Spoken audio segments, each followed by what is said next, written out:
The LTK Distinguished Service Award was established in 1973 to honor one of the floral industry's finest leaders, Leland T. Kinsel.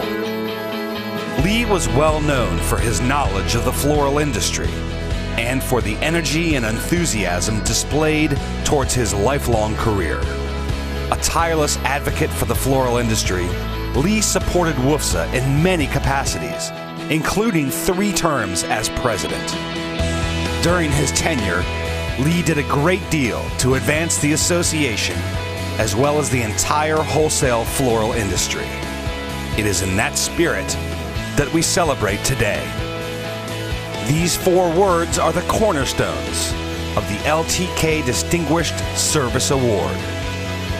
Each recipient was chosen because they displayed these characteristics in a way that set them apart from their contemporaries.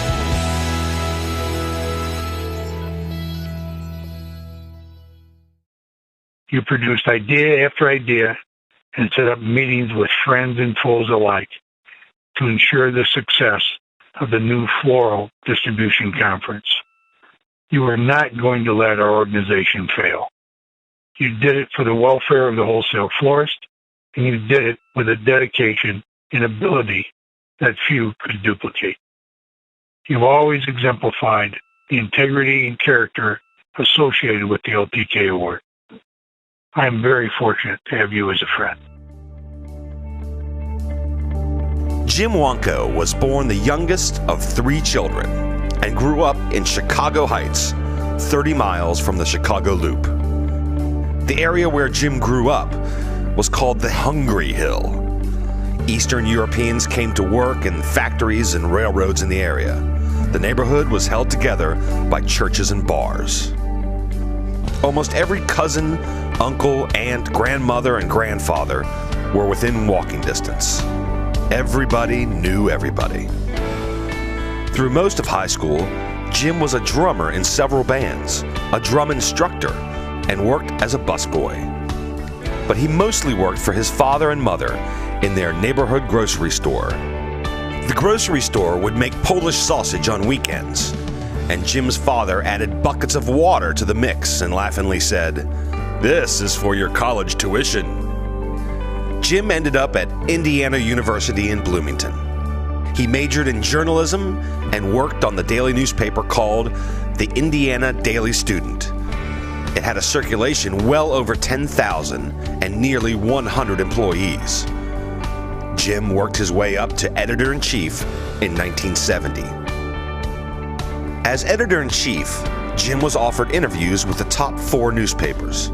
The decision was easy, so Jim took a job as a reporter with the Chicago Tribune. After only a handful of months, Vietnam came calling, and Jim was drafted. Jim was sent to Fort McNair in Washington, D.C. to be editor-in-chief of the Pentagram News. He often interviewed people who outranked him, so Jim was told not to wear a uniform. Not bad. While in Washington, Jim and Lori decided to marry.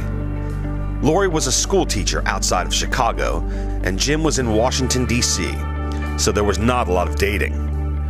The night of their wedding rehearsal, Jim asked Lori her middle name, her age, and what she liked on her baked potato. They moved together to Washington, D.C. In 1973, Jim got his first taste of the floral industry when he took the position of the Director of Publications with the Society of American Florists, SAF. 7 short years later, Jim was unanimously voted to become SAF's Executive Vice President. Serving SAF as Executive Vice President at the age of 34 had some drawbacks, so Jim grew a mustache to look older. Jim was with SAF for 13 years.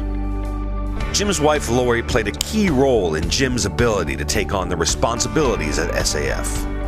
It was decided that Lori would be a stay-at-home mom. They had children Terry, John, and Jimmy.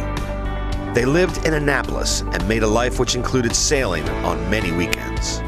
Jim would race on weekends until Lori reminded him that he had 3 children.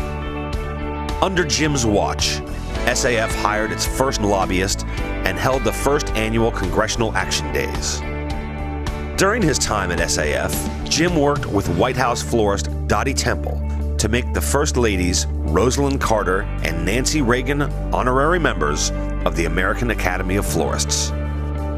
Upon leaving SAF, Jim worked for Delaware Valley Wholesale Florists, Sewell, New Jersey, and later Melridge in Portland, Oregon. While in Portland, Jim received a call to work for PromoFlor and returned to the Washington, D.C. area in 1991. PromoFlor had already been underway, but needed someone who would pay attention to its everyday needs. Jim was the right man for the job. In 1993, the industry joined to spearhead the passage of PromoFlor.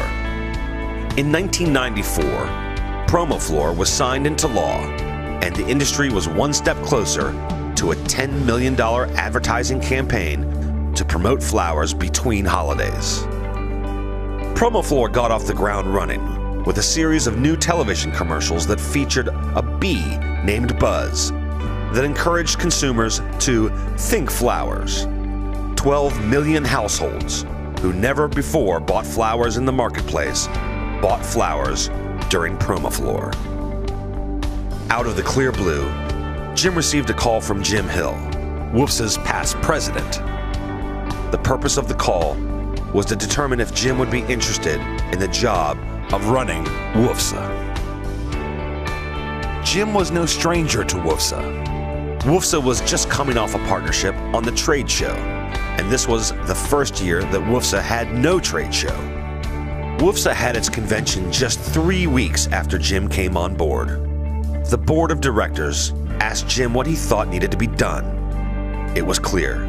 We had to sell our building, kill the magazine, and cut staff. Eventually, all 3 major needs were accomplished. It was clear that WFSA needed a form of the trade fair to stay alive.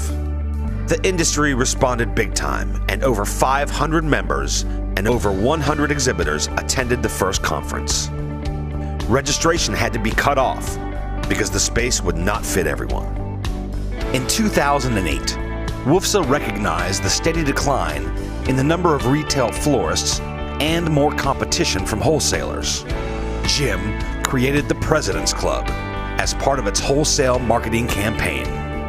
WFSA's President's Club program enables members to show their commitment to the wholesale segment of the floral industry.